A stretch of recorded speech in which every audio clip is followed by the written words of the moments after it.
Hello student, welcome to our channel mathematics express. आज हम लोग क्लास 9 का लॉज ऑफ इंडिसेस का इंट्रोडक्शन पार्ट से डिस्कस करने जा रहे हैं। चलिए स्टार्ट करते हैं। सबसे पहले लॉज ऑफ इंडिसेस जो होता है डिपेंड है पावर एंड बेस पे। पावर एंड बेस को जितना आप उसका मैजिक को मतलब इधर उधर कर सकते हैं। जैसे यहाँ पे a to the power m, यहाँ इसको हम लोग बोलते हैं बेस एंड इसको क्या बोला जाता है, पावर। ओके, यही बेस एंड पावर को आप कितना खेल सकते हैं इसके साथ, बस यही है लॉज ऑफ इंडिसेस। स्टार्ट करते हैं फॉर्मूला से। सबसे पहले नंबर 1 a to the power m और ये है a to the power n। यहां पे क्या है, आप यहां भी a है यहां भी a है, तो इसको हम लोग बोलते हैं बेस और इसको बोलते हैं हम लोग पावर। a और a बेस है, m और n पावर है। अब हम लोग क्या देखते हैं, यहां पे a जो बेस है ये दोनों में सेम है बट पावर डिफरेंट है। तो जब भी बेस सेम हो और पावर डिफरेंट हो तो हम लोग in case of multiply power को प्लस कर देते हैं ऐसे। When base is same, base same हो तो पावर क्या हो जाता है, ऐड हो जाता है। क्या ये पहला बार सीख रहे हैं? नहीं, आप लोग क्लास 7 8 में भी ऐसा करते थे। हम लोग कैसे दिखाते हैं, a cube multiply a square, इसको क्या लिखते थे हम लोग, याद होगा आपको, a टू द पावर 5। आपको प्रैक्टिस हो गया था, बट एक उसको अगर फॉर्मूला से according to laws of indices के हिसाब से करें तो यहाँ पे a बेस सेम है और पावर को ऐड कर देंगे तो यहां भी हो जाएगा a टू द पावर 5। क्या समझ में आया? Next number 2। अगर समझ में आया तो आप लोग कमेंट में जरूर लिखोगे सर समझ में आ गया। यहां पे a to the power m divide a to the power n। Okay, तो यहां भी सर बेस सेम है तो क्या पावर ऐड कर दे? नहीं, यहां बेस सेम है बट यहां डिवाइड का केस है। मल्टीप्लाई रहेगा तो ऐड, डिवाइड रहेगा तो power minus a m minus n। सही है? अच्छा, तो क्या पहले भी ऐसे करते थे? हाँ sir, a to the power 5 divide a to the power cube, ये डिवाइड है। इसका आंसर आप लोग क्या लिखते थे सर? यहां पे आंसर कैंसिल करके a स्क्वायर लिखते थे। ओके, तो हम अभी भी a स्क्वायर ही आएगा अकॉर्डिंग टू फॉर्मूला। हम देखेंगे अभी, तो यहां पे a सर पावर माइनस कर लेंगे, 5 माइनस 3 तो a स्क्वायर। क्लियर है आप लोग को? चलिए नंबर 3 में आते हैं।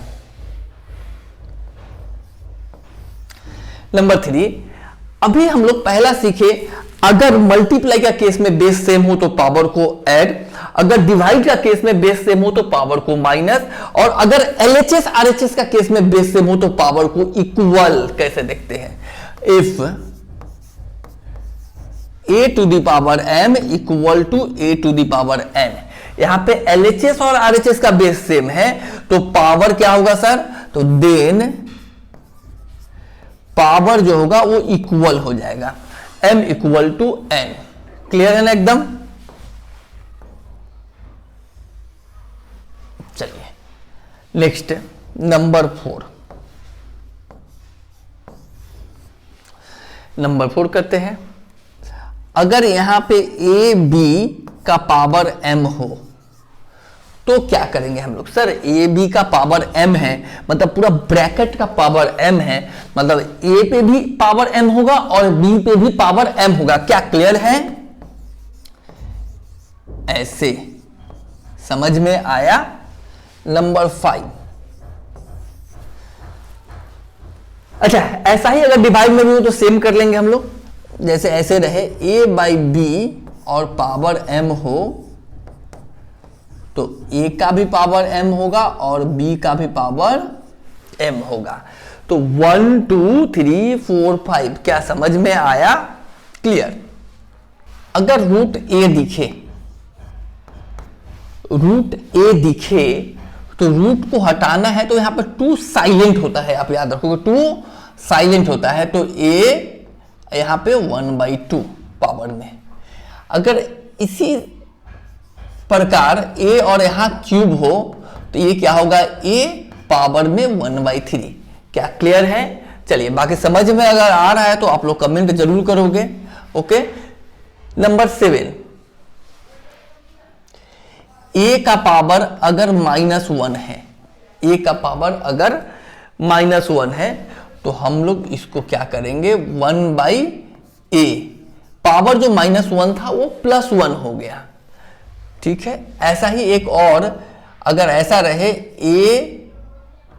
a/b का पावर -3, पावर -3 है तो इसको पावर को अगर प्लस कर देते हैं तो प्लस करने के लिए क्या करना पड़ेगा, न्यूमरेटर एंड डिनोमिनेटर को एक्सचेंज कर देना पड़ेगा। b ऊपर चला जाएगा, a नीचे चला आएगा और ये हो गया +3। क्या समझ में आया? चलिए, नंबर 8, किसी का भी पावर अगर 0 हो, जैसे a⁻0, तो इसको हम लोग क्या लिखेंगे, इसको हम लोग लिखेंगे 1। अगर ऐसा रहे 5⁻0, ये भी होगा 1। नंबर 9, एक पहले छूट गया है, उसको हम लोग करेंगे, मतलब पहले करना चाहिए था इसको हम लोग को, a⁻m और ये n हो, तो ये क्या बन जाएगा, a⁻m a⁻m n। तो ये 9 फॉर्मूला हम लोग लिखे, जो कि आप लोग को याद करना है। क्या क्लियर है आप लोग को?